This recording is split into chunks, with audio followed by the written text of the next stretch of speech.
Sir வணக்கம் sir. வணக்கம் sir, ஒரு மனுஷன் வெற்றி பெறணும்னா டிகிரி இருக்கணும்னு அவசியம் இல்லை, பெரிய பேக்ரவுண்ட் சப்போர்ட் தேவையில்லை. அவருக்கு சில டைமில் தேவைப்படுற ஒரே ஒரு விஷயம் நான் சாதிக்கணுன்ற ஒரு வெறி தான். அந்த வெறியை ரியாலிட்டி ஆக்கின மனிதர் நீங்கள் தான் sir. Because school drop out, degree இல்லை, பேக்ரவுண்ட் சப்போர்ட் சுத்தமாக இல்லை. பட் ஜீரோலேருந்து நீங்கள் ஸ்டார்ட் பண்ணி இப்போது நெட்வொர்க் இன்ஜினியரிங், க்ளவுட் சொல்யூஷன், மோர் தென் 200 எம்ப்ளாயிஸ் வச்சு மல்டிபிள் பிஸ்னஸை சக்ஸஸ்ஃபுல்லாக பில்ட் பண்ணி ஜீரோலேருந்து லேக்ஸ்க்கு ஏர்ன் பண்ணி அந்த லேக்ஸை க்ரோஸாக கன்வெர்ட் பண்ணியிருக்கீங்க. இது உங்களுக்கு வேணால் சக்ஸஸ்ஃபுல் ஸ்டோரியாக இருக்கலாம் சார். பட் எங்களை மாதிரி சாதிக்கணும்னு நினைக்கிற நிறைய யங்ஸ்டர்ஸ்க்கு ஒரு இன்ஸ்பிரேஷனல் ஸ்டோரி சார். ஃபெயிலியர்ஸ் பார்த்துருக்கீங்க, ஸ்ட்ரகிள்ஸ் பார்த்துருக்கீங்க, பட் உங்கள் முயற்சியை நீங்கள் விட்டதே இல்லை. எக்ஸ்கியூஸ் இல்லைன்னா என்ன நடக்கணும் லைவ் எக்ஸாம்பிளாக ப்ரூவ் பண்ணியிருக்கீங்க. உங்களோட பிஸ்னஸ் சீக்ரெட்ஸ், இந்த பாதையை நீங்கள் எப்படி கடந்து வந்தீங்க? லேக்ஸ், அதாவது ஜீரோலேருந்து லேக்ஸ் எப்படி ஏர்ன் பண்ணீங்க? அந்த லேக்ஸை எப்படி நீங்கள் க்ரோஸாக கன்வெர்ட் பண்ணீங்க? இந்த லெவல் அச்சீவ்மெண்ட் எப்படி சார் பாசிபிள் ஆச்சு? அது எங்களுக்காக சொல்லுங்கள் sir. It's great question Ram actually. Because நீங்கள் சொல்கிற பதில்னால தான் நாங்களும் அடுத்த அச்சீவ்மெண்ட் நாங்கள் அது எப்படி பண்ணலாம் அப்படின்னு சொல்லிட்டு எங்களுக்கு ஒரு கோல் நாங்கள் செட் பண்ண முடியும் சார். ஐ திங்க் என்னோட 25 இயர்ஸ் லைஃப்பை வந்து டக்குன்னு ஒரு பிஸ்னஸ் கேரியரை சுருக்கி ஒரு 3 கொஸ்டினில் வந்து கொண்டு நிறுத்திட்டீங்க. 0 to 1000 right? First 0 to 1000. 0 to 1000. 0 to 1000 மீன் நீங்கள் என்ன கேட்க வரீங்கன்னா, ஒரு பிஸ்னஸ் ஆரம்பிக்கிறோம், இன்வெஸ்ட் பண்ணுறோம். ஃபஸ்ட்டு நம்ம வந்து அட்லீஸ்ட் நம்ம ஒரு சேலரிக்கு போய் தான் ஏதாவது ஏர்ன் பண்ணியிருப்போம். கண்டிப்பாக சார். அந்த சேலரிக்கு டவுன் ஆகாமல் நம்மளுக்கு இன்கம் வரணும். அதுதான் first success of the business point. ஓகேங்க சார். ஒரு பிஸ்னஸில் ஒரு சக்ஸஸ் பாயிண்ட் இருக்குது. ஏன்னா நீங்கள் வந்து வேலைக்கு போய் என்ன சம்பாதிச்சிங்களோ அதை விட கொஞ்சம் ஒரு படி மேலேயோ உங்களுக்கு உங்கள் பிஸ்னஸ் கொடுக்க ஆரம்பிச்சிருச்சுன்னா நீங்கள் பிஸ்னஸில் ஃபஸ்ட்டு சைன் ஆகிட்டீங்கன்னு சைன். ஃபஸ்ட்டு ஸ்டெப்பை சக்ஸஸ் ஆன மாதிரி ஒரு ஒரு ஸ்டெப்பு வந்து நீங்கள் சக்ஸஸ் பண்ணிட்டீங்கன்னு அர்த்தம். ஓகேங்க சார். ஸோ அதுக்கு அடுத்து நீங்கள் பண்ண வேண்டியதெல்லாம் கன்சிஸ்டன்சியும் இன்னும் டீப் ட்ரைவும் தேவை. ஓகேங்க சார். இருந்ததுன்னா நெக்ஸ்ட் லெவலுக்கு வரலாம். எனக்கு வந்து லைஃப் வந்து இன்றைக்கி இந்த சக்ஸஸ் பாயிண்டில் நிற்கிறேன், இந்த ஒரு லாஸ்ட் ஒரு 15 இயர்ஸ் ஸ்டேபிள் சக்ஸஸ் பாயிண்டில் நிற்கிறதுக்கு முன்னாடி எனக்கு ஒரு 20 இயர்ஸ் ஸ்ட்ரகிள் இருந்தது. 20 இயர்ஸ் ஸ்ட்ரகிள், 15 இயர்ஸ் ஸ்ட்ரகிள் தாண்டி தான், அப் அண்ட் டவுன்ஸை தாண்டி தான் வந்து இன்றைக்கி இந்த ஸ்டேபிள் 15 இயர்ஸ் அப்படிங்கிறது கிடச்சிருக்கு. இன்றைக்கி ஐ எம் ஏஜ் ஆஃப் 40. ஓகேங்க சார். ஸோ நான் தான் சொன்னேன், என்னோடய 4th ஸ்டாண்டர்டும் போது என்னோட தெரிஞ்சோ தெரியாமலோ என் கேரியர் லைஃபோட situation, single parent child family situation, so அது ஏர்னிங்ஸுங்கிறது ரொம்ப ரொம்ப இம்பார்ட்டன்ட்டுங்கிற கண்டிஷன். ஸோ அது வந்து ஸ்டார்ட் ஆகிடுச்சு. அப்புறம் 4th ஸ்டாண்டர்ட்லேயே ஸ்டார்ட் பண்ணிட்டீங்க. 4th ஸ்டாண்டர்ட்லேயே ஒரு லைட் பாய் அசிஸ்டன்ட் வீடியோகிராஃபருக்கு லைட் பாயாக என்னோடய கேரியர் வந்து கிக் ஸ்டார்ட் பண்ணியாச்சு. ஸோ அங்கேருந்து ஒரு ஜம்ப் அப்படி பார்த்தீங்கன்னா, ஃபஸ்ட்டு நான் பிஸ்னஸ்ன்னு பண்ணது தான் ஓனாக கேமரா வாங்கி கிட்டத்தட்ட அப்போவே 2001 and 2 அந்த டைம்லேயே 2002-3 டைமில் இருக்கும். ஸோ MD 9000 சொல்லிட்டு பேனாசோனிக் வீடியோ கேமரா. ஸோ அப்போ தான் மினி டிவி கேமரா, அதுதான் வந்து ரொம்ப ஃபேமஸ். ஸோ அப்போது ட்ரெண்டில் இருந்த கேமரா. அப்போ ப்ரைஸ் வந்துட்டு அது வந்து கிட்டத்தட்ட 1,05,000 அந்த மாதிரி. அப்போ 2003 டைம்ஸ். ஆமாம், இன்றைக்கி ஒரு 5 lakh ஒர்த் ஆஃப் வேல்யூ இருக்கும். ஸோ அந்த அளவுக்கு ஒரு கேமரா வாங்கி ஸ்டூடியோ ஆரம்பித்தோம். ஸோ ஆரம்பித்து கொண்டு போகும்போது வந்து பார்த்திங்கன்னா, எனக்கு என்னமோ அதில் ஒரு கான்ஃபிடென்ட் கெயின் ஆகல. ஈவன் ஒரு 7 இயர்ஸ் ஒரு சின்ன லைட் பாய் லெவல்லேருந்து அந்தளவுக்கு வந்தாலும் ஸோ அதில் ஒரு கான்ஃபிடென்ட் வந்து கெயின் ஆகலை. ஓகேங்க சார். அதனால் வந்து என்னென்னா, எக்ஸ்போஷர் வருது, ஷூட்டுக்கு போகிறோம், இன்கம் வருது.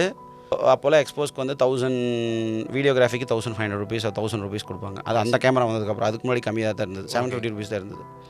1000 rupees கொடுப்பாங்க. நீங்கள் நம்மளுடைய ஓன் எக்ஸ்பென்ஸ் ஒரு 300 rupees போட்டால் கூட போகிறது வர்றது, ஸோ நம்மளுடைய ஓன் லேபரிங் காஸ்ட்டு இப்படி போட்டால் கூட கேமராக்குன்னு இருக்கிறது ஒரு 700 rupees தான் நிற்கும். ஆமாங்க சார்.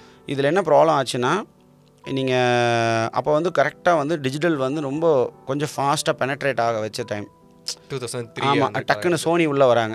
பேனாசோனிக் தான் அது வரைக்கும் பேனாசோனிக் மார்க்கெட்டாக இருந்தது. டக்குன்னு வந்து சோனி உள்ளே வருது. ஸோ சோனி உள்ளே வந்தோடனே எல்லோரும் டக்குன்னு சோனி கேமரா வாங்க அப்டேட் ஆரம்பிச்சிட்டாங்க.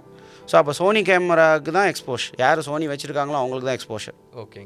நம்மளுக்கு வந்து இப்போது வருஷத்துக்கு ஒரு 30 ஃபங்க்ஷன் புக் ஆகிட்டு இருந்ததுன்னா அது அப்படியே 50% டிப் ஆகிடுச்சு. எக்ஸ்போஷர் அமௌண்ட்டும் டிப் ஆகிடுது. 750 rupees தான் கிடைக்குது. அது அப்படியே சோனி வச்சுருக்காங்க அவங்களுக்கு போகுது. ஆமாம். ஸோ அந்த 104 எனக்கு ஒரு கான்ஃபிடென்ட் போயிடுச்சு. அது என்னடா, நம்ம வந்து இந்த கேமராக்கான மதிப்பு இல்லை, இந்த கேமராக்கான காசே நம்ம என்ன எடுக்கலை. ஓகேங்க சார். ஏன்னா அது வந்து 2.25 lakhs சோனி 2.25 lakhs அப்போவே 2.25 அப்போவே. ஸோ என்னடா அது, இப்போ அதுதான் கேட்குறாங்க. இப்போ எனக்கு எக்ஸ்போஷர் வர காலெல்லாம் என்ன கேமரா வச்சுருக்கீங்க அப்படி வந்து MD 9000 அப்படின்னு சொன்னோன்னே, ஓ இல்லை நீங்கள் சோனி இருந்தால் சொல்லுங்கள் அப்படிங்கிற மாதிரி கட் ஆஃப் ஆகுது. ஸோ அப்போ அதில் உடனே ஒரு கான்ஃபிடென்ட் போயிடுச்சு. இல்லை இது என்னது இது இப்படி பிராண்ட் மாறிக்கிட்டே இருந்தால் நம்ம இப்போ தான் ஒரு 1 லட்ச ரூபா இன்வெஸ்ட் பண்ணுறோம். ஒரு 1 இயர் நீங்கள் யோசிங்க, ஒரு 1 இயர் ஆகுது, ஒரு 30லேருந்து ஒரு 45 ஃபங்க்ஷன் போயிடுப்போம். ஒரு 45 ஃபங்க்ஷன் போகிறதுக்குள்ளேயே அந்த காசை அப்போ எடுத்துருக்க மாட்டோம். நீங்கள் போடுங்களேன் ஒரு 500 ருபீஸ் இன்ட்டு 30 ஃபங்க்ஷன் 30 into 500னா ஆமாம் கிட்டத்தட்ட 15,000 அவ்வளோதான். ஆமாம். ஸோ ஒரு ஹார்ட்லி 20,000 25,000 கூட நம்ம ரெக்கவர் பண்ணல 1 இயருக்கு. 1 இயருக்கு நம்ம லேபர் போக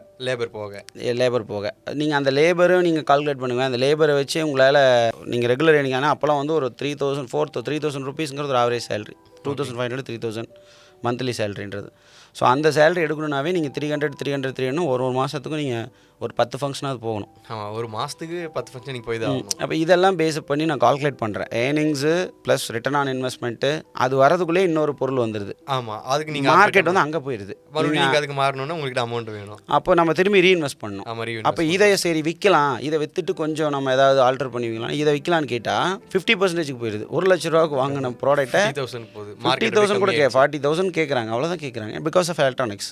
எலக்ட்ரானிக்ஸ் வந்து இன்றைக்கி ஒரே மாதிரி தான். வாங்கிட்டீங்கன்னா ஷோரூம் விட்டு நீங்கள் ஆப்பிளே வாங்கினாலும் ஷோரூம் விட்டு வெளியே வந்தீங்கன்னா மார்க்கெட் 50% கம்மியாக தான் போயிடும். அவ்வளோதான் கேட்பாங்க. பிகாஸ் எலக்ட்ரானிக்ஸ்னால. ஸோ அப்போது வந்து அதில் வந்து கான்ஃபிடென்ட் குறையுது. இது என்ன இப்படி இருந்து என்ன பண்ணுறது நம்ம என்ன.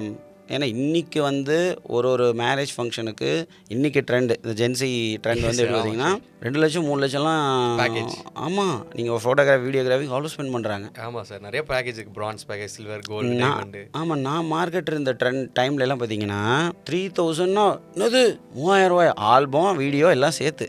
சார் இப்போ அது 3,000 ரூபாய்ன்றது நார்மல் ஒரு ப்ரீ வெட்டிங் ஷோட்டோ கூட. ஆமாம், 3,500 தான் ஆவரேஜாக ஃபங்க்ஷன் வந்து பேச முடியும். 8,000லாம் பண்ணிட்டீங்கன்னு வச்சுக்கோங்க. 8,000 10,000 15,000 நீங்கள் பெரிய பட்ஜெட் அது. ஓகே, அதுக்கு மேலே போகாது. அது 10,000 பட்ஜெட் எடுப்போம். இதெல்லாம் கூட இல்லை. முக்கியம் 10 முகூர்த்தத்துக்கு போகிறோன்னு வச்சுக்கோங்க. 2 பேர் தான் ஃபுல் அமௌண்ட்டை செட்டில் பண்ணி உடனே வேணும். ஓகேங்க சார். 8 பேருக்கு அவங்களுக்கு வந்து குழந்தை பிறந்து காது குத்து முடிஞ்சு அந்த குழந்தை ஸ்கூலுக்கு போகிற அளவுக்கு ஆகிடும். அப்போ தான் பெண்டிங் வச்சுருப்பாங்க, பேமெண்ட்டை தரமாட்டாங்க. ஆனால் இப்போ ஸோ இது எல்லாம் ஒரு ரவுண்ட் ஃபிகர் ஆக்கி என்ன ஆயிடுச்சுன்னா எனக்கு வந்து ஒரு கான்ஃபிடென்ட் வந்து கொஞ்சம் அந்த பிஸ்னஸ் மேலே லோ ஆகிடுச்சு. இல்லை நம்ம வி ஹாவ் டு டூ இன்னும் வந்து ஏதாவது ஒன்று பண்ணணும். இதை கொஞ்சம் வைட் பார்த்தோம். இப்போது ஒரு சின்ன ரிங்கில் பிளான், அதாவது ஒரு சின்ன லைஃப் கிக் ஸ்டார்ட் பண்ணோம். நம்மளுக்கு ஒரு ஆப்பர்ச்சுனிட்டி கிடைச்சிது ஒரு லைட் பாயாக. அப்போ அதிலிருந்து அந்த பிஸ்னஸை வந்து சரி பண்ணி பார்க்கலான்னு சொல்லிட்டு ஃபுல் எஃபர்ட் போட்டு சீட்டுக்கிட்டலாம் சேர்த்து பண்ணுறோம். பண்ணி அதில் ஒரு கான்ஃபிடென்ட் க்ரியேட் ஆகலை because of this many factors. Marketing. ஆமாம். ஸோ மக்கள் ஸ்பெண்ட் பண்ணுற பட்ஜெட்டு, அதை ரிட்டர்ன் வாங்குறது, ப்ளஸ் கேமரா மாடல் மாறுறது, அதுக்கு ப்ரையாரிட்டி சேஞ்ச் ஆகுறது, இதெல்லாம் சேர்த்து அந்த ரவுண்ட் ஒரு 2.5 இயர்லேயே நம்மளுக்கு ஒரு அவுட்புட்டை கொடுக்குது. இல்லை வி ஹாவ் டு திங்க், வேறு ஏதாச்சும் ஒன்று பண்ண ரீதிங்க். இது வந்து நம்மளோட ட்ரீமை வந்து அச்சீவ் பண்ண முடியாது அப்படின்னு. ஸோ நான் என்ன பண்ணுறேன்னா அங்கேருந்து ஒரு மீடியாக்குள்ளே போகலாம். மீடியா. ஸோ அப்படின்னு சொல்லிட்டு ட்ரை பண்ணி நான் என்ட்ரு ஆனது தான் பாலிமர்க்குள்ளே வந்து. அப்போ பாலிமர் வந்து சேட்டலைட்லாம் கிடையாது. எந்த பீரியட் டைமில் சார்? இது வந்து 2004-5 2004-5 எக்ஸாக்டாக. அப்போ தான் பாலிமருக்கும் ஸ்டார்டிங் ஸ்டேஜ். இல்லை, அவங்க லோக்கல் சேனலில் ஃபேமிலியர். பாலிமர் சேனல் வந்து லோக்கல் சேனலாக வந்து அவங்க எல்லா டிஸ்ட்ரிக்ட்லேயும் மோஸ்ட்லி சேலம், ஈரோடு, மதுரை, காஞ்சிபுரம், கோயம்புத்தூர், இது மாதிரி வந்து லோக்கல் சேனல் வந்து நல்லா ஃபேமஸ். ஸோ அப்போ நான் வந்து ஃபஸ்ட்டு வந்து பாலிமர் லோக்கல் சேனலில் உள்ளே வந்து என்ட்ரு ஆகிறேன். ஓகேங்க சார். ஸோ அதுக்கு இன்டர்வியூலாம் வச்சு என்ட்ரு ஆகி தென் அங்கேருந்து நான் எப்பவுமே வந்து அந்த ஒரு டெக்னிக்கலி எனக்கு கொஞ்சம் எப்பவுமே ஒரு இன்ட்ரெஸ்டடாக இருக்கும். ஸோ லைக் அது வந்து சின்ன வயசுலேருந்தே. ஆமாம், நீங்கள் 4th ஸ்டாண்டர்ட்லேருந்தே நம்ம அப்போவே வந்து சால்ட்ரிங்லாம் வாங்கி வச்சுட்டு எனக்கு டிவிலாம் பேர் பார்க்க தெரியாது. அப்போல்லாம் வந்து இந்த பஞ்சாயத்து போர்டு டிவி பயங்கர ஃபேமஸ். எல்லா கிராமத்துலேயும் பஞ்சாயத்து டிவி தான் இருக்கும். பஞ்சாயத்துலேருந்து ஒரு சின்ன டிவி ரூம் மாதிரி கட்டி கொடுத்து தூரதர்ஷன் ஓடும். ஸோ அப்போல்லாம் வந்து அந்த டிவிலாம் ரிப்பேர் ஆகிடும். எனக்கு ரிப்பேர் பார்க்க தெரியாது. ஆனால் நீங்கள் அது 5th ஸ்டாண்டர்ட் படிக்கிறேன், எனக்கு என்ன தெரியும். ஆனால் சால்ட்ரிங் வாங்கி வச்சுட்டு இல்லை எல்லாத்தையும் நம்ம ஏன்னா அங்கெல்லாம் வந்து இந்த ரேட்டு, ஸோ இதெல்லாம் ரொம்ப அதிகம் அந்த டிவி ரூமில். ஸோ அதெல்லாம் ஏதாவது கடிச்சு விட்ரும். அதெல்லாம் சரி பண்ணி சால்ட்ரிங் வச்சாவே ஓட ஆரம்பிச்சிடும். ஸோ அப்போ எங்கள் சுற்று வட்டார் ஊர் போதே நான் ஒரு பெரிய டிவி டெக்னீஷியன். ஓகே. ஸோ அந்த மாதிரி ஒரு டெக்னிக்கலி ஒரு இன்ட்ரெஸ்டட் இருக்கிற பர்சன், டெக்னிக்கலி ஏதாவது ஒன்று கற்றுக்கணும். அப்போ நீங்கள் அந்த பாலிமருக்குள்ளே என்ட்ரு ஆகும்போது டெக்னீஷியனாக தான் நீங்கள் இல்லை பாலிமரில் நான் உள்ளே என்ட்ரு ஆகும்போது வந்து ஒரு எம்சிஆர் டெக்னீஷியன் சொல்லுவோம், மாஸ்டர் கண்ட்ரோல் ரூம். அதாவது நீங்கள் இந்த பாட்டு இதெல்லாம் சாங்ஸ்லாம் இந்த பிளேலிஸ்ட்டை ரெடி பண்ணி ஃபைனல், அதாவது எம்சிஆர்னா மாஸ்டர் கண்ட்ரோல் ரூம் தான் வந்து ஃபைனல் அவுட்டு. ஓகேங்க சார். பிளேலிஸ்ட்டை வந்து அங்கே தான் நாங்கள் வச்சு ஆப்ரேட் பண்ணுற ஒரு டெக்னீஷியனாக உள்ளே வந்தேன். ஸோ அங்கேருந்து நான் வரும்போது அங்கே 2010-11 கிட்டத்தட்ட ஒரு 5-6 இயர் சேட்டலைட் லான்ச் ஆனது. 2009 satellite launch. So then Chennai போகிறேன், அங்கே கொஞ்ச நாள் ஒர்க் பண்ணுறேன். ஸோ அங்கேருந்து நான் வெளியே வரும்போது உள்ளே என்ட்ரு ஆகும்போது I am the last employee of the company. நீங்கள் லாஸ்ட் பொசிஷன். Last position. ஓகேங்க சார். என்ட்ரு ஆகும்போது நான் வெளியே வரும்போது அட்மோஸ்ட் டாப் 3ல் நான் ஒன் ஆஃப் த பர்சன் கம்பெனிக்கு. அந்த அளவுக்கு வந்து டெடிகேஷன், அந்த அளவுக்கு ஒரு இன்வால்மெண்ட்டு. ஸோ அந்த அளவுக்கு வந்து கம்பெனிக்கு எனக்கு வந்து ரொம்ப பிடிக்கும். ஓகே. நான் எங்கே ஒர்க் பண்ணாலும் சரி, நீங்கள் அது ப்ரீவியஸாக ஒர்க் பண்ண பிளாஸ்டிக் கம்பெனியாக இருந்தாலும் சரி, ஸோ அது என்னோடய கம்பெனியாக நான் எடுத்துகிட்டு என்னோட அசைன் பண்ண ஒர்க் மட்டும் இல்லாமல் என்னோட சர்க்கம்டன்ஸில் இருக்க எல்லா ஒர்க்லையும் நான் பெர்ஃபார்ம் பண்ண ட்ரை பண்ணுவேன். ஓகேங்க சார். ஸோ அதனால் company always like me. So எனக்கு அது மூலயமா எக்ஸ்பீரியன்ஸ் கிடைக்குது. ஸோ அப்படி எனக்கு ஒரு பாலிமர் வந்து ஒரு ஒரு ஒரு டேர்னிங் பாயிண்ட். எனக்கு வந்து ஒரு எவ்வளோ இயர்ஸ் சார் ஒர்க் பண்ணீங்க பாலிமரில்? 2005 6 7 2011. ஓகே. 11 ஸ்டார்டிங்கில் வெளியே வரேன். கிட்டத்தட்ட 6 years 6 or 7 years. So 6 years கழிச்சு வெளியே வரும்போது அதே மாதிரி தான். அகெயின் அங்கேருந்து சேலரியாக இருந்தாலும் சின்ன சின்ன சீட்டெல்லாம் போட்டு ஓரளவுக்கு கொஞ்சம் சின்ன சின்ன கோல்டு வாங்கினதெல்லாம் வச்சு ஒரு அமௌண்ட்டாக குமுலேட்டிவ் பண்ணி சென்னையில் ஒரு க்ரீன் மேட் ஸ்டுடியோ போடுறேன். Green mat studio. அப்போ வந்து இந்த க்ரீன் மேட்னா அந்த க்ரோமோ கட் பண்ணுறதுக்கெல்லாம் இன்டோர் ரெக்கார்டிங்க்கெலாம் யூஸ் பண்ணுவாங்க. சென்னை நந்தனத்தில் க்ரீன் மேட் ஸ்டுடியோ லான்ச் அந்த 2011 அந்த டைமில். ஆமாம். ஸோ க்ரீன் மேட் ஸ்டுடியோ போட்ட உடனே என்ன ஆயிடுச்சுன்னா அந்த 2011 ஃபுல் பவர் கட். ஃபுல்லாக தமிழ்நாட்டிலேயே மொத்தமாக ஒரு 2 hour தான் பவரே இருக்கும். பவர் கட்டு, அதாவது டிமாண்ட், அதாவது பவர் இல்லை, which means electricity problem. Okay. Tamil Nadu ஃபுல்லாக. ஓகேங்க சார். அது கிட்டத்தட்ட நீங்கள் பழைய ரெக்கார்ட்ஸ்லாம் யூடியூப்பில் எடுத்து பார்த்தீங்கன்னா தெரியும். 2011 வந்து ஒரு நாளைக்கே 2 to 4 hours தான் இருக்குமே. ஓகேங்க சார். அந்த ஆமாம் சார், ஒரு பீரியட் டைமில் இருந்துச்சு இந்த சர்டன் டைம் மட்டும் கரண்ட் கட் பண்ணுவாங்க. ஒரு ரொம்ப ஹெவி பவர் கட். கரெக்டாக நான் பிஸ்னஸ் பண்ணதும் அப்போ தான் வந்து அந்த க்ரீன் மேட் ஸ்டுடியோ வந்து கிட்டத்தட்ட ஒரு 15 lakhs பட்ஜெட்டில் போட்டேன். 10 to 15 lakhs பட்ஜெட்டில் க்ரீன் மேட் ஸ்டுடியோ போட்டது. ஓகேங்க சார். அந்த டைமில் 2011. ஸோ போட்ட உடனே என்ன ஆச்சுன்னா பவர் இல்லாதனால எல்லா டிவி ஸ்டேஷனுமே இன்டோர் ரெக்கார்டிங்க்கு வர மாட்டேங்கிறாங்க. டிமாண்ட் இல்லை. ஸோ நானும் எவ்வளவோ ட்ரை பண்ணுறேன்.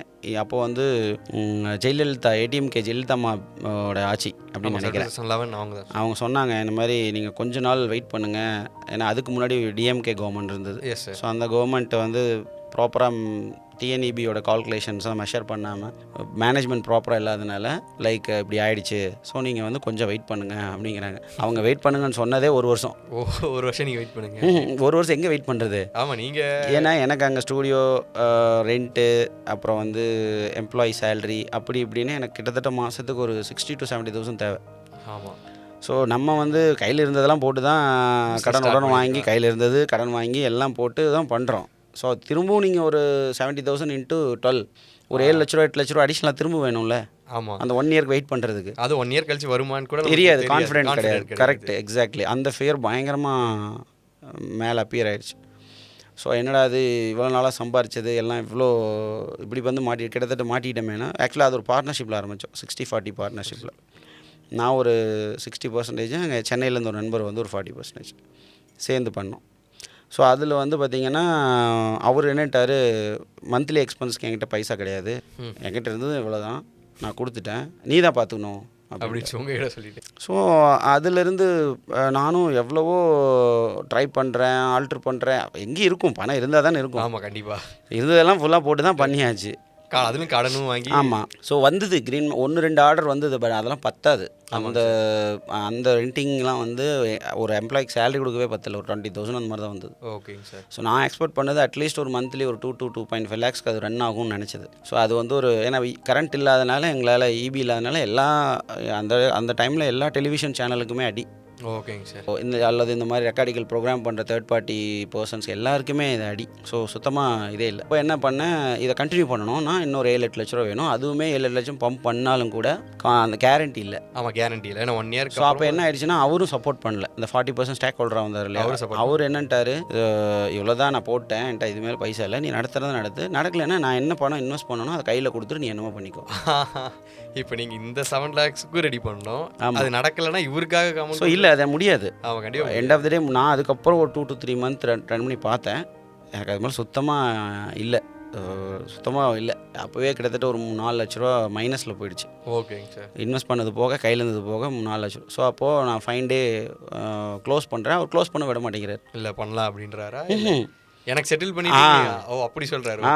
எனக்கு நான் என்ன, நீ க்ளோஸ் பண்ணணுன்னா நான் என்ன இன்வெஸ்ட் பண்ணணும் அந்த அமௌண்ட்டை கொடுத்துட்டு நீங்கள் க்ளோஸ் நீங்கள் என்னமோ பண்ணிக்கிங்க. இது ஒரு, நான் சொல்கிறேன், ஒரு ஒரு பிஸ்னஸ் அப்படின்னா லாபம் நஷ்டம் ரெண்டுத்துலேயுமே பங்கு எடுக்கணும். இப்போ நீங்கள் 40%னா நீங்கள் 40% லாபம் வந்தாலும் உங்களுக்கு வரப்போகுது, கஷ்டம் வந்தாலும் நீங்கள் அதில் எடுக்கணும். ஸோ அவர் அது டேர்ன் ஆயிடுச்சு. சார் அவரை சொல்லி தப்பு இல்லை. சரி ரைட், நான் என்ன பண்ணேன்னா அதுக்கப்புறம் ஒரு 2 months ரன் பண்ணி பார்த்தேன். சொந்த காசு போட்டு, காசும் போட மாட்டேங்கிறாரு. அவர் காசு ஒரு 70,000 மாதம் செலவாதுன்னா அட்லீஸ்ட் ஒரு 30,000 கொடுக்கணும்ல. அவரு நான் 40% போட்டாச்சு, அவ்வளோதான். ஆமாம், அந்த மாதிரி ஒரு பயங்கரமான கிரிட்டிக் சுச்சுவேஷன். அப்போ நான் என்ன பண்ணுறேன் அப்படின்னு சொல்லிட்டு அவர்கிட்ட சொல்கிறேன், சரி இதை வந்து நிறுத்திடலாம், ஷோல்டு பண்ணிடலாம், கொடுத்துட்டு என்ன வருதோ ஃபஸ்ட் ஃபுல் அமௌண்ட் நீங்கள் எடுத்துக்கோங்க. ஓகேங்க சார். ஸோ வந்து பேலன்ஸ் அமௌண்ட் இருந்தால் நான் எதாவது பார்த்துக்கிறேன்னு சொல்லிட்டு அப்புறம் தான் அவர் ஓகே சொல்கிறாரு. ஃபுல்லாத்தையும் நம்ம என்ன செய்கிறோம், சோல்வ் பண்ணுறோம். விற்கும்போது நம்மளுக்கு எதாவது என்ன சொன்ன எலக்ட்ரானிக்ஸ் எல்லாமே ஆஃப் த ப்ரைஸ் தான் போகும். கடைசியாக அவருக்கு செட்டில் பண்ணுறதுக்கு மட்டும்தான் பைசா சரியாக இருந்தது. கிட்டத்தட்ட 15 லட்ச ரூபா போட்டதில் ஒரு 7 லட்சம் தான் ரெக்கவரி, 6 லட்சம் தான் ரெக்கவரி பண்ண முடிஞ்சுது. ஸோ அந்த 6 லட்சத்தில் அவருக்கு போட்ட அமௌண்ட் அப்படியே ஃபுல் அமௌண்ட் செட்டில் பண்ணிட்டு இருந்த அமௌண்ட்டில் நான் வந்து கிட்டத்தட்ட என் கையில் இருந்தது போக நான் -4 lakh ரூபாய் கடங்காரேன். அந்த இடத்துல கையில் இருந்ததே கிட்டத்தட்ட ஒரு 6 லட்ச ரூபா பக்கமாக, அது எல்லாம் போக திருப்பி ஒரு 4 lakhs மைனஸ் போயிடுச்சு. அவர் வந்தார், அவருக்கு போட்டார், என்ன எடுத்துகிட்டு போயிட்டார். ஸோ அப்போது அது ஒரு பெரிய அடி. 14 லட்ச ரூபா உங்கள்கிட்ட கடன். ஆமாம், ரொம்ப மைனஸில் போயிடுச்சு. ஸோ மைனஸில் எப்படி நான் வந்து இந்த ஸ்டூடியோ வச்சப்போ ஒரு கான்ஃபிடென்ட் இல்லாமல், ஸோ அப்போது மீடியாவுக்கு ஜம்ப் பண்ண இல்லையா, அப்போது ஒரு க்ரைசஸ். ஃபஸ்ட்டு ஒரு முயற்சி, ஒரு பொசிஷனுக்கு வரோம், கீழே விழுகிறோம், திரும்பி எந்திரிக்கிறோம், ஒரு 6 வருஷம் ஒர்க் பண்ணுறோம், வேலைக்கு போகிறோம், அதுலேருந்து சம்பாதிக்கிறோம், ஒரு பிஸ்னஸ் ஸ்டார்ட் பண்ணுறீங்க, பிஸ்னஸ் பண்ணுறோம், அங்கே திருப்பி -4 lakh. இப்போ அதுலேருந்து நெக்ஸ்ட்டு. ஸோ இது சுச்சுவேஷன். ஆமாம். ஸோ அப்போது இதெல்லாம் அப்போ நான் எனக்கு எப்பவுமே இந்த ஹெல்ப்பிங் மைண்ட் ரொம்ப அதிகம். என் கூட இருந்தாங்கன்னா அவங்களுக்கு ஏதாவது மோட்டிவேஷன் கொடுப்பேன், நீங்கள் பண்ண சொல்லுவேன். இப்போ எங்கள் கூட நீங்கள் ஆஃபீஸ் ஒர்க் டைமில் வந்துட்டு ஏதாச்சும் பண்ணு, எனக்காக பண்ணாத, உனக்காக நீ பண்ணு அப்படின்னு தான் இப்போ எப்பவுமே சொல்லிகிட்டே இருப்பேன். ஸோ இது நடக்குதுன்னா என்னோட க்ளோஸ் ஃப்ரெண்ட் ஒரு ஈரோடு, ஓகேங்க சார், பாஸ்கர்னு சொல்லிட்டு. ஸோ அவருக்கு நான் வந்து நிறைய ஹெல்ப் பண்ணுறேன். அவர் வந்து லோக்கல் சேனல், அவர் அங்கே ஒன்று அந்த டைமில் இதெல்லாம் இங்கே என்னோடய லைஃப்பில் நடந்துட்டு இருக்க டைமில் அவர் இதே மாதிரி தான். அவர் வந்து என்னோடய வீடியோகிராஃபி இப்போ அந்த ஃப்ரெண்ட்ஷிப். ஓகேங்க சார். நீங்கள் பிகினிங்லேருந்து, ஆமாம், ஃபார் பிகினிங்லேருந்து இருக்கிற நண்பர். ஓகேங்க சார். ஸோ அவர் வந்து நிறையா நான் என்னோடய சப்போர்ட்ஸு ப்ளஸ் வந்து அவங்க லோக்கல் சேனல் ஆரம்பிக்கும் போது, ஸோ அதில் நான் என்னோடய சப்போர்ட் கண்டினியூஸ் நான் முடிஞ்ச சப்போர்ட் அவர் கொடுத்துட்டே இருப்பேன். நல்ல ஒரு அண்டர்ஸ்டாண்டிங் 2 பேருக்குமே இருக்கும். அப்போ அவர் சொன்னார், நான் வந்து இது ஸ்டூடியோலாம் போய் -4 lakh போய் உட்காந்துருக்கும்போது நான் சரி பேசாமல் நம்ம திரும்பவும் பாலிமருக்கே போயிடலாம். இன்ஃபேக்ட் உண்மை நான் கூப்பிட்டேன், ஒரு பாஸ்ட்டை பேச, நீ வந்துட்டார் ஒரு ஃபோன் கால். ஸோ அந்த மாதிரி போனால் திரும்பி 10 வருஷம் தேவை. ஏன்னா அவங்க சேல்ரி ஆஃபர் பண்ணதை வச்சு இந்த கடனெல்லாம் கட்டி நம்ம ஃபேமிலி ஆகிடுச்சு, ஃபேமிலியும் குழந்தைங்கள்லாம் வந்தாச்சு. ஸோ அப்போ இதெல்லாம் ரொம்ப பெரிய விஷயம். ஸோ அந்த சேலரி வச்சு தான் சமாளிக்க முடியுமான்னு நினச்சா அப்படி இருந்தது. சரி நம்ம உண்மையாலுமே நம்மளே ஏமாற்றிக்கிறோம் புத்திசாலின்னு நினச்சிட்டு ஆக்சுவலாக அந்த டைமில் தோணுச்சு. இந்த லாஸ் ஆனதுனால நம்ம ஏன்னா எடுக்கிற எல்லா முயற்சியும் ஃபெயில் ஆகிட்டு டவுன்ஃபால் ஆகுதுல்ல. ஸோ உண்மையாலுமே நம்ம வந்து புத்திசாலியா இல்லை நம்ம புத்திசாலின்னு நினச்சி நம்மளை ஏமாற்றிக்கிறோமா, கன்வின்ஸ் பண்ணிகிட்டு இருக்கோமா அப்படின்னு. ஸோ அப்போ என் ஃப்ரெண்டு பாஸ்கர் சொன்ன, அப்படி நீ கொடுத்த மோட்டிவேஷன், உன்னை இன்ஸ்பிரேஷனை பார்த்து தான் நாங்களாமே பிஸ்னஸில் இவ்வளோ பண்ணி வந்துட்டுருக்கோம். நீ பிஸ்னஸில் வந்து சக்ஸஸ் பண்ண முடியலன்னா இங்கே எவனுக்குமே பண்ணுறதுக்கு இது இல்லை. அந்தளவுக்கு கான்ஃபிடென்ட் கொடுத்தாரு. என்னையவே ஒரு டைம் என்கிட்ட வந்து, அதான் எப்பவுமே சொல்ல இல்லையா, நீங்கள் நல்லது செஞ்சீங்கன்னா திரும்ப நல்லதாக உங்களுக்கு வரும். புரியுது சார். கெட்டது செஞ்சிங்கன்னா திரும்ப உங்களுக்கு கெட்டதாக வரும். நம்ம என்ன பண்ணுறோமோ நம்மளுக்கு அதுதான் திரும்பி வரும். ஆமாம். ஸோ நான் என்ன சுற்றி அவங்களுக்கு கான்ஃபிடென்ட் கொடுத்து, அவங்களுக்கு மோட்டிவேஷன் கொடுத்து, ஸோ அவங்கள சஸ்டெயின் பண்ண வச்சதுனால தான் நீங்கள் பெரிய ஃபினான்ஷியல் சப்போர்ட்லாமே அவங்களுக்குலாம் பெருசாக நான் பண்ணிடல. பட் அவங்களுக்கு கொடுத்த அந்த இன்ஸ்பிரேஷன், அவங்களுக்கு கொடுத்த அந்த மோட்டிவேஷன், அவங்களுக்கு கொடுத்த அந்த ஸ்ட்ராங்னஸ், பேக் சப்போர்ட்டு, சின்ன சின்ன உதவிகள் அந்த டைமில் அவங்கவுங்க லைஃப் இந்த மாதிரி நிறையா லைஃப்பை நிறையா பேர் உருவாக்கி விட்ருக்கேன் நான். ஸோ அவங்க வந்து நம்ம ஒரு இடத்துல டவுன் ஆகும்போது அதே மோட்டிவேஷன், அதே ஸ்பீச்சு, உன்னால் பண்ண முடியும் யாராலையும் பண்ண முடியாது அப்படின்னு சொல்லி ஒரு ஸ்பீச் கொடுத்து, மீன் அந்த டைமில் ஒரு ₹1,00,000 கேஷ் கையில் கொடுத்து, இது நீ கடனாக வாங்க மாட்டேன், வச்சுக்கோ, உனக்கு எப்போ திருப்பி கொடுக்கணும் கொடு, இல்லை நீ திருப்பி கொடுக்கணும்னு நான் எதுவும் பார்க்கல, பட் நீ என்ன பண்ணுறேன்னு எனக்கு கைட் பண்ணவும் தெரியல, பட் உன் சுச்சுவேஷனை உன்னால் பெட்டராக யோசிக்க முடியும், அங்கேருந்து ரெக்கவர் ஆகிறதுக்கான எல்லா குவாலிட்டிஸும் உங்கள்கிட்ட இருக்குது, நீ பண்ண உன்னால் முடியும். ஸோ அப்படின்னு கொடுத்து என்னோடய நண்பர் கொடுத்த அந்த மோட்டிவேஷன். ஸோ தென் எஸ், அந்த டைமில் அந்த சின்ன அமௌண்ட்டுனாலும் ஒரு 1 lakhனாலும் ஸோ எனக்கு ரொம்ப ஒரு பொக்கிஷம் மாதிரி. ஸோ அது வந்து ஒரு பெரிய டவுன்ஃபால். அது மனதளவில் ரொம்ப நோகடிச்சிது. ஏன்னா எல்லாத்துக்கும் நான் ஒரு கார் வச்சுருந்தேன், அதை விற்று செட்டில் பண்ணேன், யாரையும் விடலை. ஏன்னா நீங்கள் 4 lakh போது எல்லாத்துக்கும் நம்ம பே பண்ணணும், ரெஸ்பாண்ட் பண்ணவங்களுக்கு பண்ணணும் இல்லையா. ஸோ அது எல்லாமே கொடுத்தேன். ரெண்டாவது அது ரொம்ப க்ரைசஸ் அந்த டைமில். எப்படின்னா ஒரு 20 வருஷம் வாழ்க்கையில் திருப்பியும் அந்த 4th ஸ்டாண்டர்ட் சுச்சுவேஷனுக்கு போன மாதிரியே எனக்கு ஒரு ஃபீல் இருந்தது. ஸோ அவ்வளோ ஃபினான்ஷியல் க்ரைசஸ். ஸோ அப்போ இவர் கொடுத்த மோட்டிவேஷன் பாயிண்ட்டு, தென் அவர் கொடுத்த அந்த சின்ன அமௌண்ட்டை வச்சு எனக்கு என்ன பண்ணணும் கூட தெரியல, பட் ஏதாவது you have to do something. என் மேலே ஒரு நம்பிக்கை வச்சு, உன்னால் பண்ண முடியும், நீயே பண்ண முடியலன்னா நாங்களாம் பண்ணும்போது உன்னால் ஏன் பண்ண முடியாது, நீ இவ்வளோ குவாலிட்டிஸ் உங்ககிட்ட இருக்குது, கண்டிப்பாக உன்னால் சக்ஸஸ் பண்ண முடியும், நீ திருப்பி ஜாப்புக்கெலாம் யோசிக்காத, ஸோ லைஃப் திருப்பி பின்னோக்கி போயிடும், முயற்சி பண்ணு அப்படின்னு சொல்லிட்டு. ஓகே, ஓரளவு கடனெல்லாம் க்ளோஸ் பண்ணியிருக்கோம், இருந்த காரை வச்சு விற்று எல்லாத்துக்கும் செட்டில் பண்ணி. ஸோ இப்போ இவர் கொடுத்த ஒரு சின்ன அமௌண்ட் கையில் இருக்குது, அதை எடுத்துகிட்டு ஒரு ஆஃபீஸை எடுத்துட்டேன். ஒரு ஆஃபீஸ் சும்மா ஒரு சின்ன வீடு மாதிரி, ஒரு ஆஃபீஸ் மாதிரி, ஒரு 10,000 ரெண்ட்டு, மந்த்லி ரெண்ட்டு. ஸோ அந்த 1 lakh அவர் கொடுத்தாரு இல்லையா, அதை வச்சு ஒரு ஆஃபீஸ் எடுத்துட்டேன். என்ன பண்ணோன்னே தெரியாது. என்னன்னே தெரியாமல் ஒரு ஆஃபீஸ் எடுத்துட்டீங்க. நோ ஐடியா, என்ன பிஸ்னஸ்ன்னு தெரியாது, what we going to do தெரியாது. ஏன்னா ஏற்கனவே ஒரு இம்பேக்டில் இருக்கும், ஏன்னா ரொம்ப ஃபியர் அதிகமாக இருக்குது. அடுத்த ஸ்டெப் எடுத்து வைக்கிறதுக்கு ரொம்ப பயமாக இருக்குது. ஏன்னா ஒன்ஸ் உங்களை ஃபியர் வந்துருச்சுன்னு வச்சுக்கோங்க, அது உங்களால் எக்ஸ்பிளைன் பண்ண முடியாது. ஸோ அதில் கம் அவுட்டுங்கிறது ஈஸியாக சொல்லிடலாம் வெளியில் இருந்துருக்கவங்களும், பட் உள்ளே இருக்கவங்களுக்கு ரொம்ப கஷ்டம். ஸோ அப்போது ஏதாவது ஒன்று பண்ணணுன்னு இருக்கு, ஆனால் தெளிவாக பண்ணணும். இந்த வாட்டி வந்து மிஸ் பண்ணக்கூடாதுன்றதில் வெரி கிளியர். அப்போ கரெக்டாக 2014 பார்லிமெண்ட் எலெக்ஷன் வருது. S sir. ஸோ அந்த டைமில் என்னோட நண்பர் மூலயமா ஒரு சின்ன ஒரு ஆப்பர்ச்சுனிட்டி வருது. என்ன ஆப்பர்ச்சுனிட்டினா, எலெக்ஷன் நம்ம தமிழ்நாடு எலெக்ஷன் கமிஷன் அவங்க டிபார்ட்மெண்ட்டுக்கு இந்த சேட்டலைட் நியூஸ் சேனல் இருக்குல்ல, நியூஸ் சேனல்ஸ் சார், இந்த சேனல்ஸில் எல்லாம் இந்த சேனல்ஸை ஃபுல்லாத்தையும் மானிட்டர் பண்ணி ஒரு ரிப்போர்ட் கொடுக்கணும். அதுக்கு ஒரு சின்ன டெண்டர் மாதிரி வருது. இதுக்கு நீங்கள் கொடுங்க, கொட்டேஷன் கொடுங்க அப்படின்னு சொல்லி. அது டெண்டர் கூட கிடையாது, ஒரு கொட்டேஷன் கொடுக்க ஒரு ஆப்பர்ச்சுனிட்டி என்னோட நண்பர் ஒருத்தர் வழியாக வருது. இதுதான் வந்து எதாவது சொல்லுவேன், கடவுள் ஒரு இடத்துல உங்களுக்கு சான்ஸை கொடுப்பாரு, அந்த டர்னிங் பாயிண்ட்னு சொல்லுவாங்களே. ஆமாம், ஃபஸ்ட்டு ஒரு ஓப்பனிங். நீங்கள் ஒரு எல்லா கதவும் க்ளோஸ் ஆகிடுச்சு, என்ன பண்ண போகிறோன்னு தெரியாமல் இருக்கும்போது ஒரு தூரத்தில் ஒலி கிடைக்கும், ஒரு வழி கிடைக்கும். நான் இதுதான் பார்க்குறேன். இது மாதிரி ஒரு ரெக்யர்மெண்ட் இருக்குது. எங்கிட்ட ஆஃபீஸ் இருக்குது, எம்டி ஆஃபீஸ், ஈவன் சேர் கூட கிடையாது. காலையில் ஆஃபீஸ் ஓப்பன் பண்ணுவேன், சின்ன ஃப்ளோரில் போய் உட்காந்துருப்பேன், திரும்ப எந்திரிச்சு க்ளோஸ் பண்ணிட்டு போயிடுவேன். சிஸ்டம் கூட அப்படி எதுவுமே இல்லை, என்கிட்ட ஒன்றும் கிடையாது. ஸோ அப்போ என் நண்பர் மூலயமா அவரு ஏன் என்கிட்ட எதை சொல்கிறாருன்னா, அவருக்கு நிறையா ஹெல்ப் பண்ணி, அவர் சேலரி பர்சனாக இருந்து பிஸ்னஸ் பண்ணி ஒரு அட்வர்டைஸ்மெண்ட் ஏஜென்சி வச்சு நல்ல ஒரு டாப் லெவலில் வரவங்களுக்கு நான் ஒரு மிகப்பெரிய ஒரு சப்போர்ட்டாக அவருக்கு இருந்தேன். ஓகேங்க சார். அப்போ அவருடைய இது ஏதாவது உன்னால் பண்ண முடியுமா, இப்படி ஒரு ஆப்பர்ச்சுனிட்டி இருக்குது, என் ஃப்ரெண்டோட அவருக்கும் ஃப்ரெண்டு தான் சொல்கிறாரு, இது எதாவது கொட்டேஷன் பண்ண முடிஞ்சுன்னா நீ கோட் பண்ணு அப்படின்னு சொல்லிட்டு.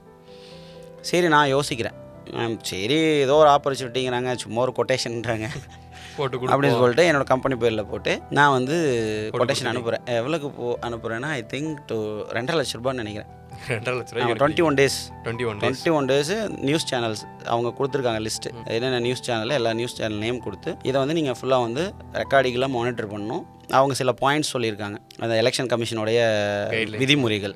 இதை எக்ஸிட் ஆனால், இந்த விதிமுறைகளை வயலேட் பண்ணால் அந்த particular footage recording, video recording, date and டைமோட பர்டிகுலராக மேப் பண்ணி எங்களுக்கு அனுப்பணும், சிடியில் ரெக்கார்ட் பண்ணி டிவியில் ரெக்கார்ட் பண்ணி அவங்களுக்கு அனுப்பணும். ஓகேங்க சார். இதுதான் ரெக்யர்மெண்ட். ஆப்பர்ச்சுனிட்டி இருக்குது, 2.5 lakhs, நம்மக்கிட்ட எம்டி ஆஃபீஸ் இருக்குது, கொட்டேஷன் போட்டு அனுப்பிச்சி விட்டோம். நான் சும்மா ஜஸ்ட்டு அதில் கிடைக்க போகுதா நம்மளுக்கு, அந்த மாதிரி ஒரு இதில் அனுப்பிச்சி விட்டோன்னா கன்ஃபர்மேஷன் வந்துருச்சு 2 days. 2 டேஸில் கன்ஃபர்மேஷன். 2 டேஸில். ஏன்னா வேறு யாருமே அந்த ரெக்யர்மெண்ட்டுக்கு யாருமே அப்ளை பண்ணல. ஓகேங்க சார். ஸோ இந்த மாதிரி ஒரு விஷயத்துக்கு நான் 2.5 lakhs போட்டேன். 2.5 lakhs வந்துருச்சு. ஈவன் அப்போ அந்த டைமில் அதிகமாக போட்டிருந்தா கூட வந்துருச்சு. இப்போ எனக்கு என்னென்னா அதுக்கு ஒரு 12 days டைம் இருக்குது ஸ்டார்ட் பண்ணுறதுக்கு. ஓகேங்க சார். இங்கே எம்டி ஆஃபீஸ். ஸோ என்னடா இது சிஸ்டம் வாங்கணும் இப்போது இல்லை. இப்போ இதுக்கு வந்து என்ன பண்ணுறது தெரில. ஓகே, இது எப்படி ஸ்டார்ட் பண்ணுறது தெரில. சரி, அப்போது எனக்கு இருந்த மீடியா டெக்னிக்கல் நாலேஜை வச்சு எனக்கு அதாவது அது எப்படி பண்ணுறதுன்னு தெரியும். ஸோ நான் கோ ரெண்டிங் எடுத்துக்கலாம். ஸோ அந்த மல்டி இன்புட் கொடுத்து ரெக்கார்ட் பண்ணுறது, டேட் அண்ட் டைம் பஞ்சோட வீடியோ ரெக்கார்ட் பண்ணும். அது மட்டும்தான் இம்பார்ட்டன்ட் இங்கே. Yes sir. ஸோ பார்த்தேன். ஸோ அப்போது ரெண்டிங்க்குன்னு நான் அந்த டைம்லன்னு பார்த்து அந்த மிஷின் அவைலபிள் இல்லை. பிகாஸ் ஆல்ரெடி அது ஒரு பெரிய சேட்டலைட் சேனலுக்கு அந்த மிஷினை வந்து ரெண்டிங் போயிடுச்சு. அங்கே இருந்தது சிந்தாமணி கம்ப்யூட்டர்ஸ்னு சொல்லி. ஓகேங்க சார். சென்னையில். ஸோ அவங்க தான் வந்து மேஜராக அந்த டிவி சேனலுக்கு தேவையான சாஃப்ட்வேர் ஹார்ட்வேர்லாம் கொடுத்துட்ருப்பாங்க. ஸோ அவங்ககிட்ட நான் அப்ரோச் பண்ணுறேன். அவங்க வந்து அந்த மிஷின் வந்து இப்போதைக்கு ரெண்டிங் அவைலபிள் இல்லை, போயிடுச்சு. ஐயோ, இப்போ இதை நம்பி இது வேறு ஆர்டர் எடுத்து வச்சிருக்குமே, இது ஒரு கவர்மெண்ட் விஷயம் வேறு. Government election commission. நாளைக்கு இதை தொட்டு லீகல் ப்ராப்ளம் ஏதாவது வந்துருமேன்னு சொல்லிட்டு வேறு கமிட் பண்ணிட்டோமே, என்ன பண்ணுறதுன்னு தெரியல. இதை ஐ ஹாவ் டு டூ, ஏதாவது ஒன்று பண்ணணும். அது யோசிக்கிறேன். அதே மைண்டு எனக்கு வேறு. நீ இப்போலாம் சொல்லுவோம்ல, இந்த பஸ்ஸு கார் எல்லாம் போகும். நான் ஒரு வேலை உலகத்தில் இருப்பேன். ஆமாம். எப்படி இதை வந்து மீட் அவுட் பண்ணுறதுன்னு சொல்லிட்டு. ஸோ தேட் அப்புறம் நான் ஃபைனலாக டக்குன்னு ஒரு நாள் ஒரு காலையில் ஒரு ஸ்பார்க் மைண்டில். ஸோ அதுலேயே இன்புட் கொடுத்தா நம்மளுக்கு செலவும் கம்மியாக முடிஞ்சிடுமே. நம்மளுக்கு இன்வெஸ்ட்மெண்ட் என்ன, மிஞ்சி போனால் ஒரு டிவிஆர் வாங்கினா அப்புறம் என்ன, அது டிவி சேனல் இன்புட்டை வந்து டிடிஹெச் வச்சு டிடிஹெச்லேருந்து அவுட் எடுத்து இதில் கொடுத்துடலாம் அப்படின்னு ஒரு கால்குலேஷன் பண்ணுறேன். டெல்லியில் ஒரு வெண்டாரேட்டர் இருக்குது, தவா வெண்டாரேட்டர். அவங்ககிட்ட கூப்பிட்டு பேசி அதை சின்ன வீட்டில் இருந்து அதெல்லாம் சேலு அடமானம் இருந்தது, சேலு அந்த 2.6 lakhs போட் பண்ணோம் இல்லையா, 2.6 lakhsக்கும் டிடி வந்துருச்சு. ஆனால் situation still under confused. Because அடுத்த ஆப்பர்ச்சுனிட்டி என்ன. இந்த பேசிக்காக வந்து டெக்னிக்கலி இன்ட்ரெஸ்டட் தான் ரொம்ப பிடிக்கும். So tech based. ஸோ அப்போ டெக்னிக்கலி இருக்கணும் சொல்லிட்டு. ஸோ அப்போ என்ன பண்ணலாம்னு யோசிச்ச போது தான் இந்த internet business. So internet business. அப்போ இன்டர்நெட் பிஸ்னஸை எடுத்தோன்னு உள்ளே போயிடல. ஓகேங்க சார். ஸோ இந்த இன்டர்நெட் பிஸ்னஸில் ஒரு 4 பேர் ஃபெயிலியர் ஆனவங்களை போய் பார்த்தேன். ஸோ இன்டர்நெட் பிஸ்னஸில் 4 பேர் சக்ஸஸ் ஆனவங்களையும் போய் பார்த்தேன். அப்போ உங்களுக்கு அந்த இவங்க கொடுத்த இன்புட்ஸு எல்லாத்தையும் எடுத்து ஒரு எக்ஸலில் போட்டு ஒரு என்னோடய செல்ஃப் ஒர்க்கிங்ஸ் பண்ணி ஒரு கான்ஃபிடென்ட் இதில் எந்த அளவுக்கு ஸ்கோப் இருக்குது, அப்புறம் வந்து இந்த ஃபியூச்சர் வந்து இந்த பிஸ்னஸ் வந்து எப்படி பெனட்ரேட் ஆகி போகும்.